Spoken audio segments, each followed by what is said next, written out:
Allez, bonjour à toutes, bonjour à tous, ici Aracorn et aujourd'hui j'ai envie de vous faire une petite vidéo sur un de mes jeux indépendants préférés de tous les temps, Enter the Gungeon.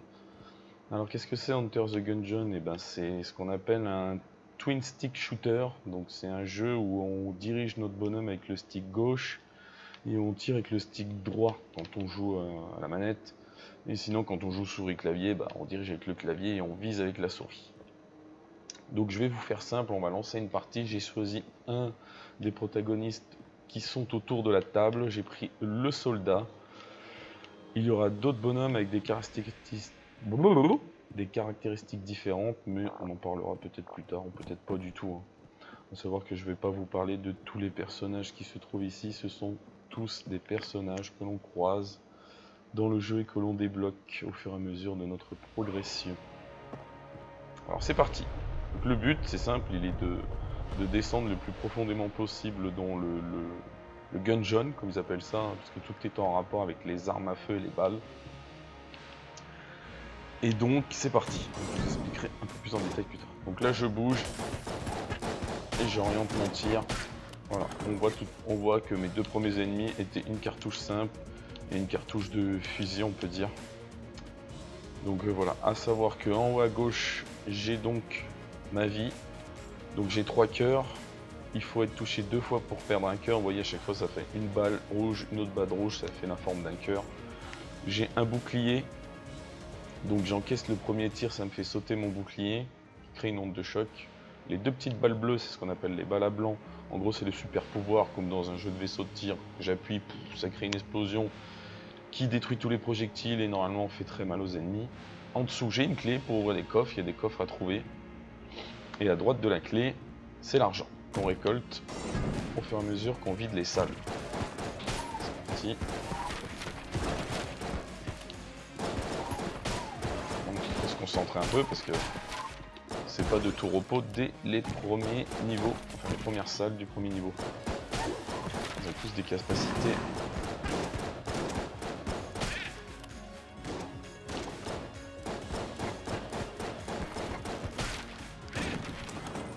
Voilà, donc quand je sais que j'ai fini tous les ennemis d'une salle, la carte revient et me montre la salle. On voit mon petit bonhomme au-dessus du petit cercle vert qui est le téléporteur qui permet de revenir dans une salle déjà nettoyée sans avoir à y revenir à pied.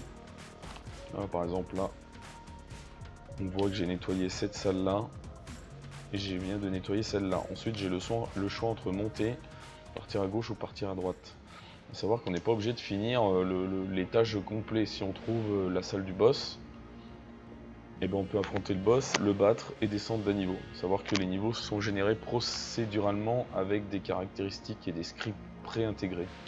Donc on peut retrouver un même type de salle avec un même type d'ennemis dans un autre run. Car oui, je ne l'ai pas précisé, mais Enter the Gungeon est un roguelike. Donc pour ceux qui ne le sauraient pas, un roguelike, ça veut dire qu'une fois qu'on a perdu, il n'y a pas de continu, pouf, on se retrouve dans la brèche, le hub du jeu dans lequel je choisis mon personnage pour recommencer une nouvelle partie.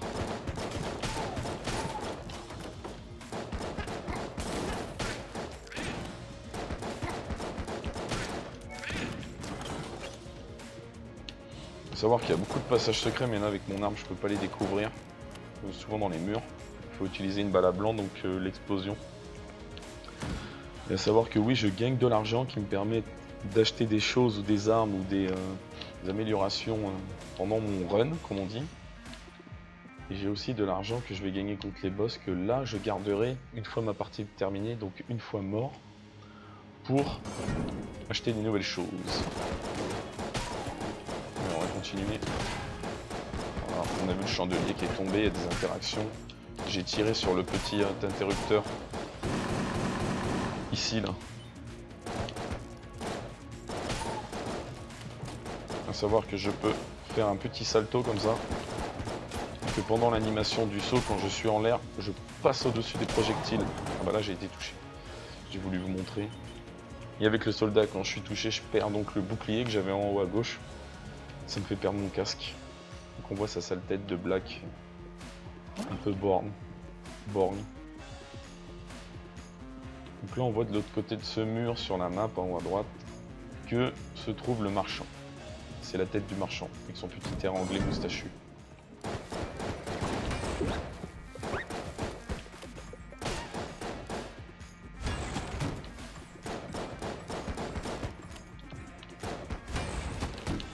Là, je peux renverser les tables, ouais. Ça me protège.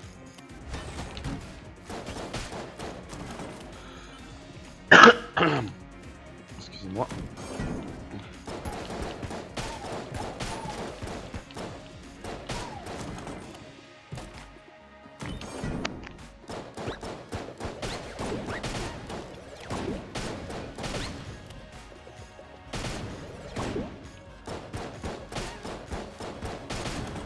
On voit, c'était des grenades. A savoir que le petit truc gris que j'ai récupéré tout à l'heure, on voit, il me tourne autour. Donc il peut absorber quelques tirs s'il se trouve sur la trajectoire. Mais en contrepartie, il disparaît instant si je me fais toucher. A savoir qu'ils sont cumulables, je peux en cumuler plusieurs si jamais j'en trouve ou j'en achète. D'ailleurs, en parlant d'acheter, nous voici donc dans la salle du marchand. La devise ici, c'est esquive ou crève. Il donne à chaque fois des petits conseils différents, donc il nous vend des choses, pas tout le temps les mêmes choses. Donc là, il nous vend des cœurs, on voit, cœur entier, 30, ça coûte, j'ai 27. Un bouclier, ça coûte 25, là une clé, c'est 25. Les prix sont différents aussi souvent. Vénérable balle à blanc, donc ça va être un passif. À savoir qu'on ne connaît pas à l'avance ce que vont faire les objets actifs ou passifs, ou les armes que l'on va acquérir en achetant ou en les trouvant. Donc voilà, donc là clairement ça c'est la salle du boss. Voilà, alors avant d'y aller je vais essayer de trouver une arme, soit dans un coffre, soit l'acheter.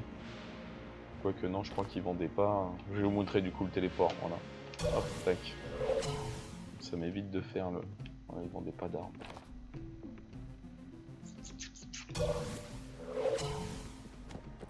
Ils ne vendaient pas d'armes. On va continuer.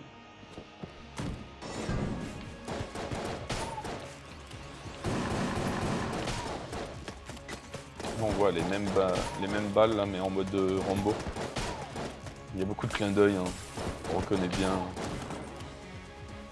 le bandeau. Ah voilà, là c'est un coffre. Donc quand on se trouve à un coffre, on a le choix entre l'ouvrir. Donc si je l'ouvre, ça va consommer ma clé. J'en ai qu'une. Mais je sais pas ce que je vais trouver dedans, ça peut être de la merde. Ou j'ai le choix de tirer dessus, de détruire le coffre et d'avoir une petite chance que son contenu reste intact. Parce qu'il y a une grande chance qu'il soit détruit le contenu. Là en l'occurrence je vais l'ouvrir. Donc là c'est une arme. Éléphant tueur pour tuer les éléphants.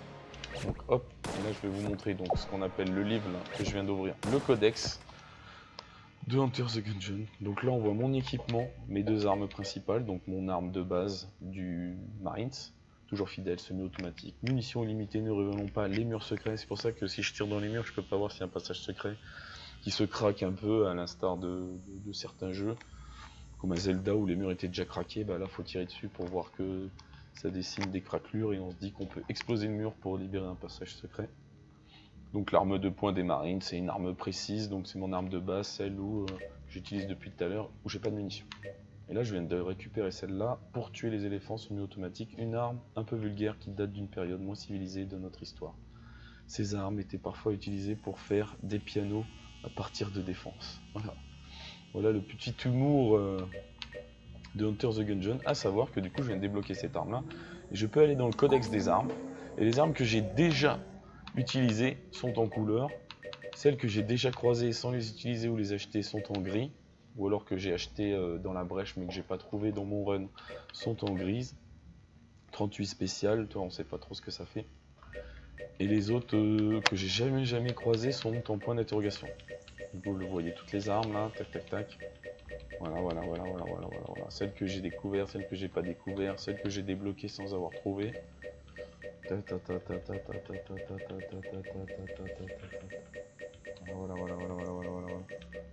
Voilà, hein.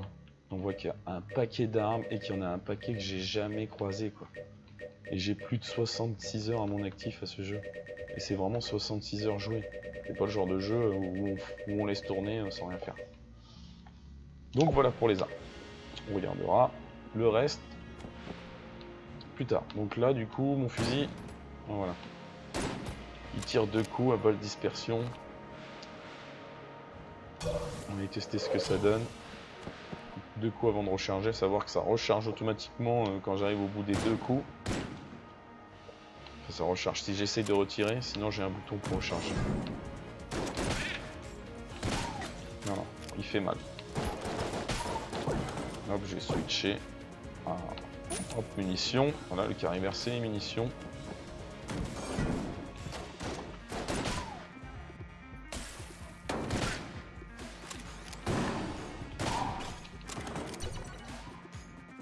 Putain, j'ai pété le tonneau d'eau qui est caché des fois dans un coin. Je peux le faire rouler, éteindre le feu et ouvrir une salle secrète. C'est dommage. Allez, on continue. J'espère que ça vous fait marrer de voir ce jeu. J'adore ce jeu, c'est terrible. Petites zik, les petites animations. Allez, donc là j'ai pas de clé. Je vais pas tenter de l'ouvrir en forçant. Donc là lui c'est un vendeur, voilà. Je le croise pas toujours, hein. C'est vraiment procédural. Et donc là, on voit qu'il est en forme de serrure un peu, ce con. Et donc du coup, bah, il me propose des trucs, mais je peux lui acheter qu'avec une clé quoi. Une brique fiche. Brique chiche. Un bulletin de vote. Pour savoir ce que ça fait. Anneau de vampirisme qu'on ferait un. Donc voilà, un des objets que je peux acheter. Pour vous. J'étais en train de voir s'il y avait un passage secret. Pour vous montrer aussi donc les objets. Les voici, les voilà. Donc essayons de voir, il y a l'anneau. Et il y a le brick fish. Hop, on a les objets.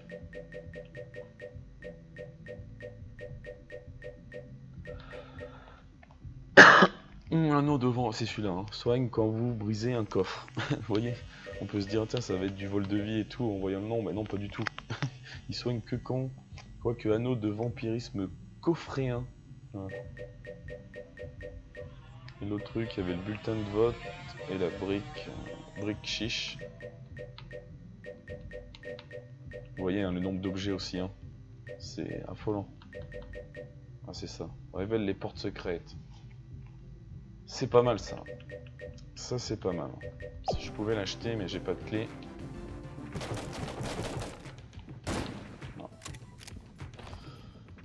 Du coup je vais tenter ma chance sur le coffre.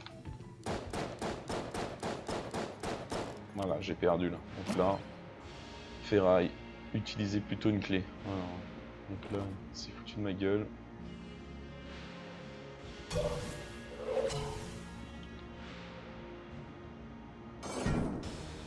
Le boss. Pas forcément le même aussi. Hein. Présentation.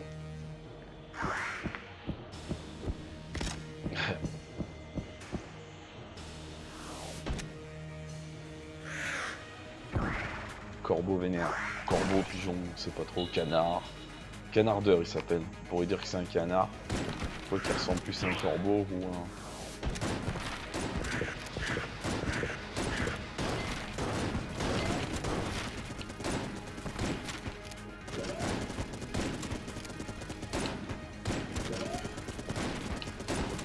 Ah, j'ai été touché. On a des meilleures récompenses si on se fait pas toucher quoi.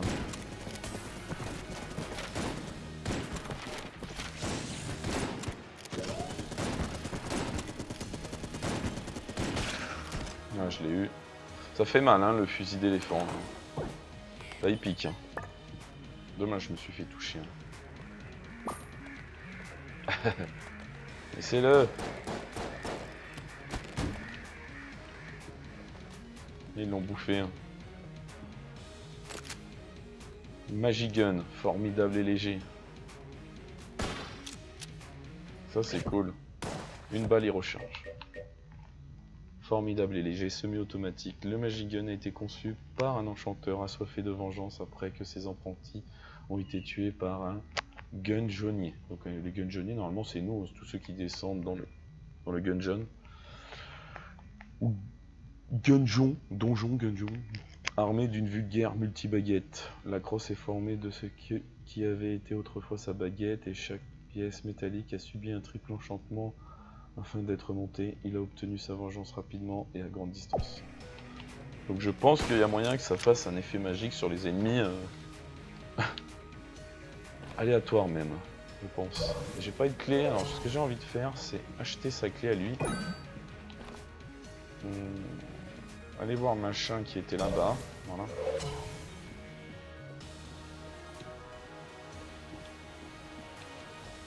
Je vais mettre en favori les deux. Hein.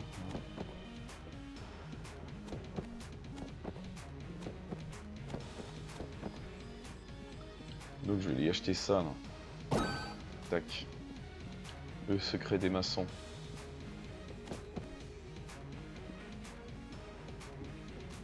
Donc dans la logique, il y aura un petit maçon.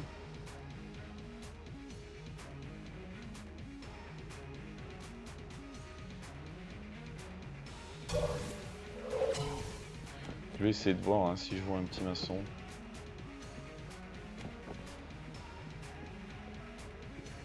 Non.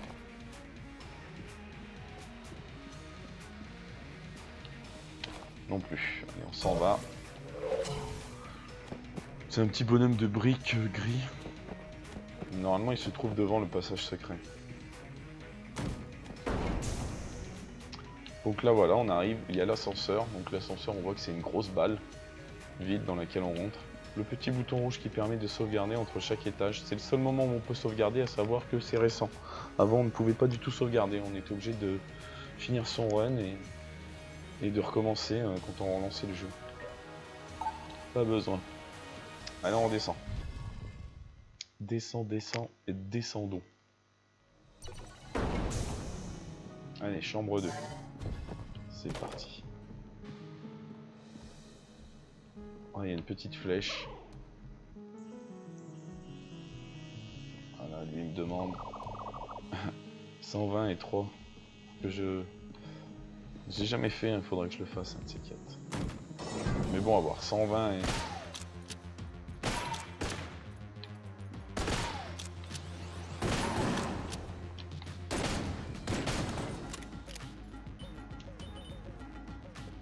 Pas hésiter à switcher d'armes.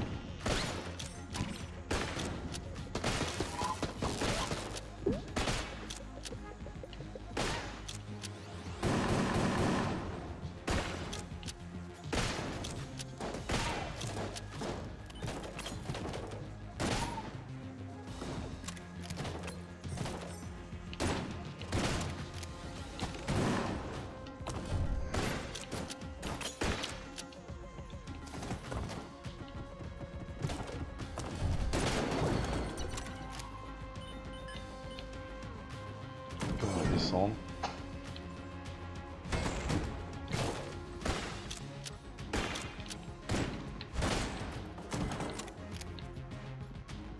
Je l'ai vraiment eu en mode chasseur, mais du coup.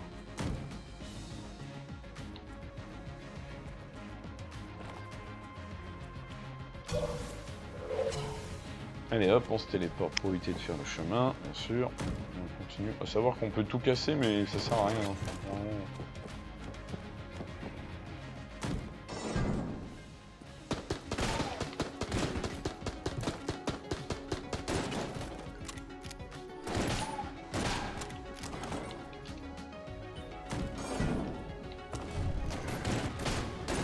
Ah, saleté de grenade. Savoir que lui, je peux pas le toucher tant qu'il est pas ouvert. Putain, là, je me suis fait toucher pour rien. Hop. Savoir que c'est les seules choses que on peut récupérer plus tard, les cœurs, parce que sinon, on laisse traîner que ce soit une arme, des munitions, un objet actif par terre. Qu'on parte dans une autre salle, il y a des petits rats qui les piquent.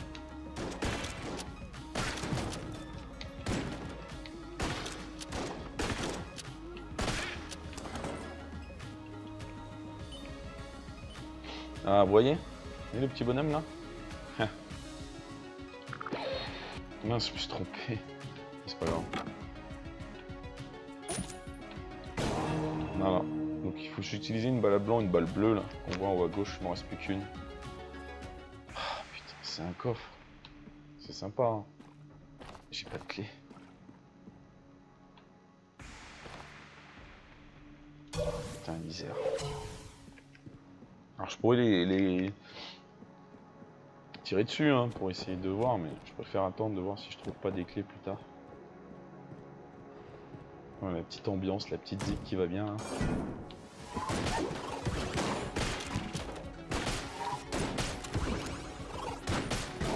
Oh, tu es sérieux? Oh, comment j'ai été touché quoi. Abusé.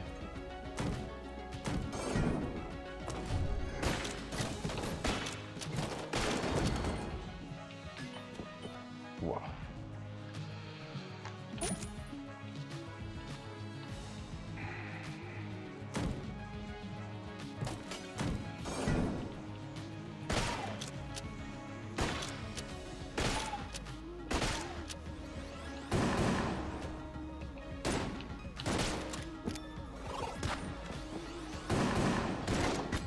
Oh, il est sérieux comment il m'a tiré dessus là?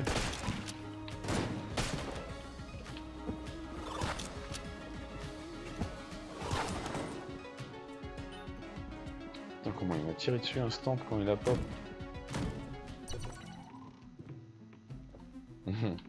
Ça vous fait penser à quel pistolet celui qui devient pistolet de la NES? Voilà. Bon, j'ai une clé. Je vais acheter une clé. Je vais aller ouvrir le coffre du passage secret et pas l'autre. Alors des couleurs pour le coffre. Alors bon, normalement marron, bof, bleu, enfin vert un peu mieux, bleu c'est mieux. Après il y a un gros coffre rouge, noir. C'est un vrai coffre en moins, ouais. Hop là, je saute. Pièce en fer. Valar. Morgunis. Bon bah, hein, les incultes qui ne regardent pas Game of Thrones ne comprendront rien. Tant pis pour eux. Vous êtes des ignorants. En tout cas, c'est très marrant. Par contre, qu'est-ce que ça fait exactement? Paiement pour service rendu, cette pièce mystérieuse disparaît lorsqu'on la jette en l'air. Okay. On va bien voir. Hein.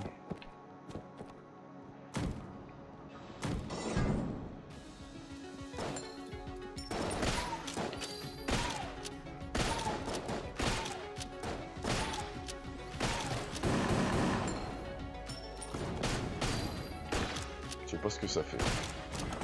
Vraiment. Les jeter en l'air là. Bon bah là c'est le boss. J'ai pas beaucoup de vie. Hein. J'ai pas beaucoup de vie.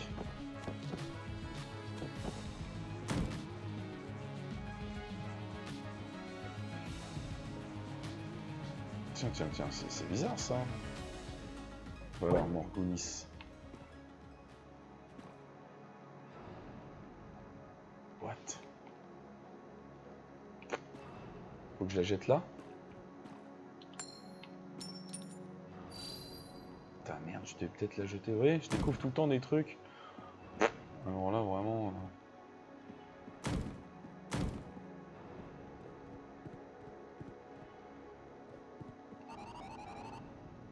Je peux sauvegarder ici.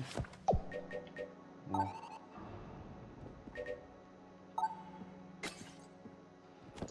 Ah là là, alors Morgunis, ouais, putain.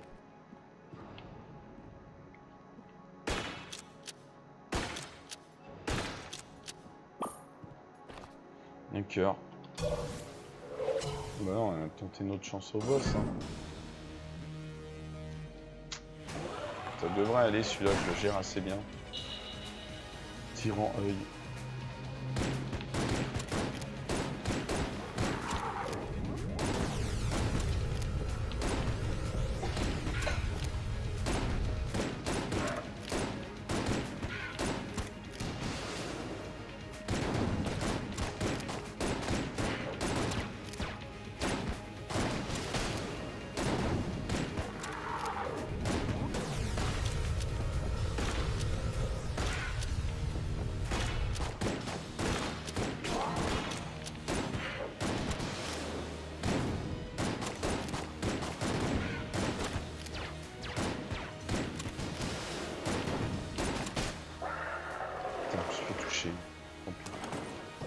On voit l'autre, il pleure là. Tiens.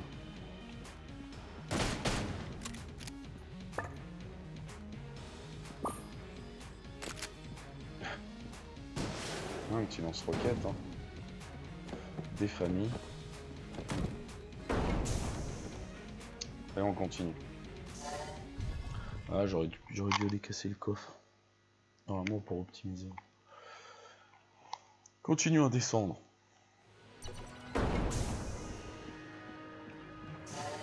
On va garder le lance-roquette pour le boss. Sauf si on est mal en point et là...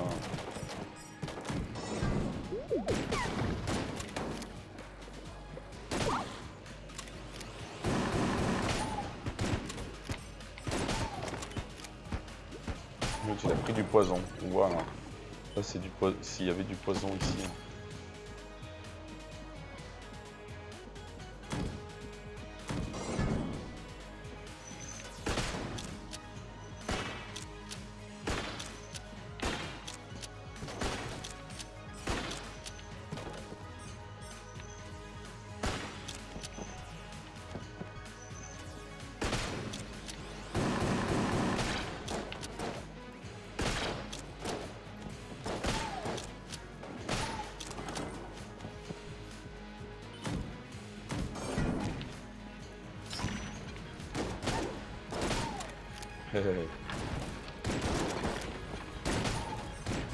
Il suffit à voir.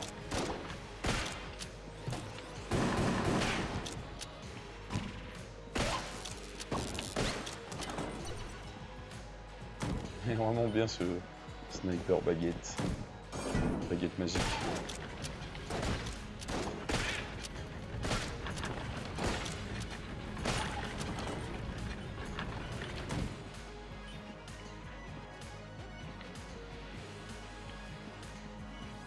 Voir un maçon mais non. Oh là là, j'ai pas de chance sur ce run, je trouve pas de clé. C'est pénalisant de pas trouver de clé quand même.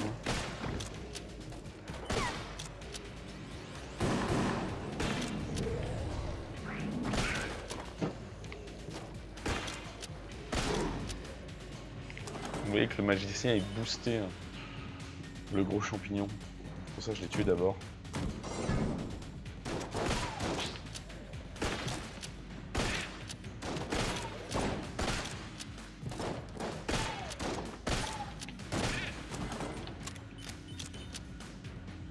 On est transformé en poule.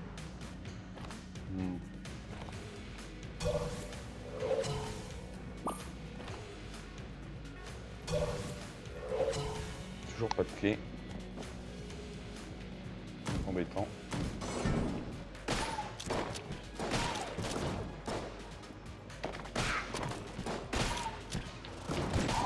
Ah putain, il m'a bien vu. Il a foutu le feu.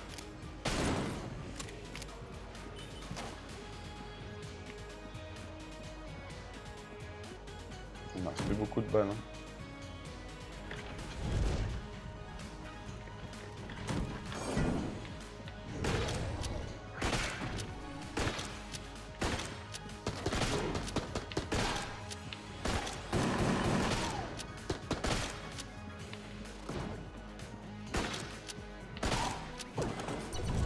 Munitions.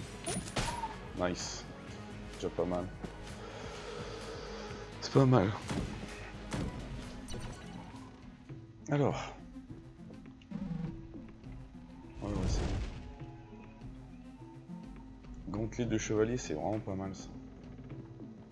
Je vais prendre le gantelet de chevalier. Ça donne un point d'armure là et à chaque fois que je descends ça me redonnera un point d'armure. Oh là là.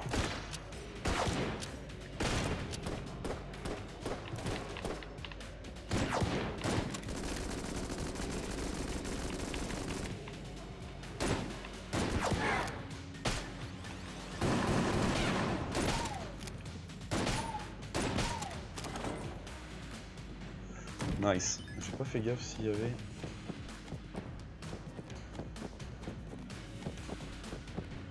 Ah, j'ai pas croisé de...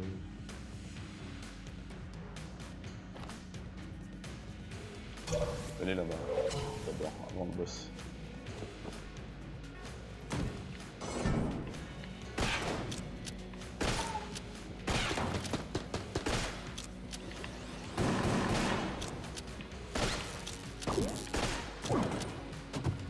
Nice, encore une clé, vas-y donne une clé. Oh.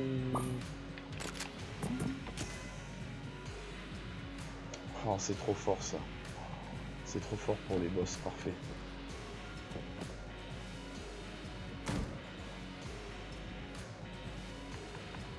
Regardez ça et ça.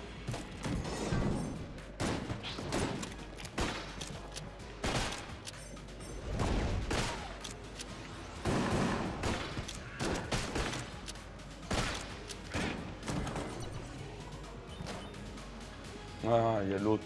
Vas-y, je vais tenter ma chance, j'ai pas beaucoup d'argent. C'est un jeu de tir. Putain, il faut 35. En gros, c'est un jeu de tir et si je touche beaucoup de cibles, j'aurai des... Ça rebondit quand je tire en fait. Voilà, ça rebondit pas, mais... Parce que c'est... Dommage, j'ai pas assez. Là, il y a un coffre.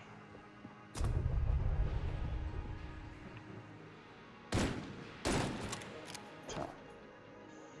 J'ai pas de chance sur les clés. Hein. Combien me la vendait sa clé? 35 aussi. En gros, pour le boss, je vais utiliser le bazooka et ça. Et hop, parce que ça détruit les tirs.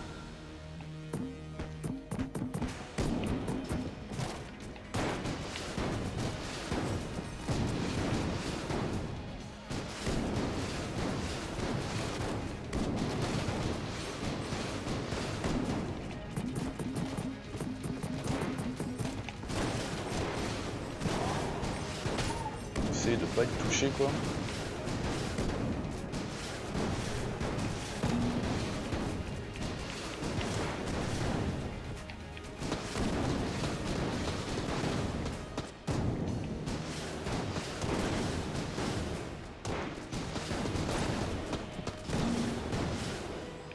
Ah vide.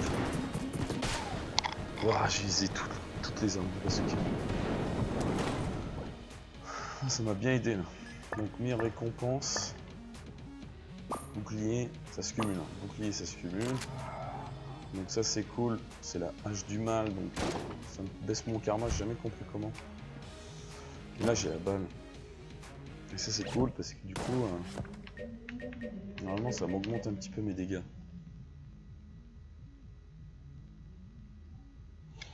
Ça prouve que j'ai battu le boss du 3ème niveau sans perdre un point de vie. Sans me faire toucher même. Parce que si je me fais toucher le bouclier, ça compte. Allez, on descend. On continue, ça va devenir intéressant. On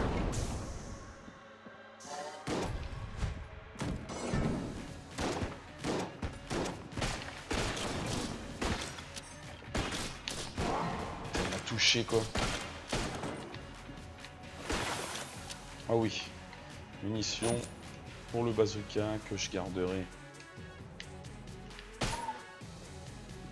pour le boss. Ah non, on est dans une salle que si j'ai pas des ailes, un grimpin ou quelque chose qui me permet de voler au-dessus du vide, on peut pas aller jusqu'au bout. Je vais faire une petite coupure là et je relance juste après. Au cas où... bisous. Ou pas bisous, je ne sais pas.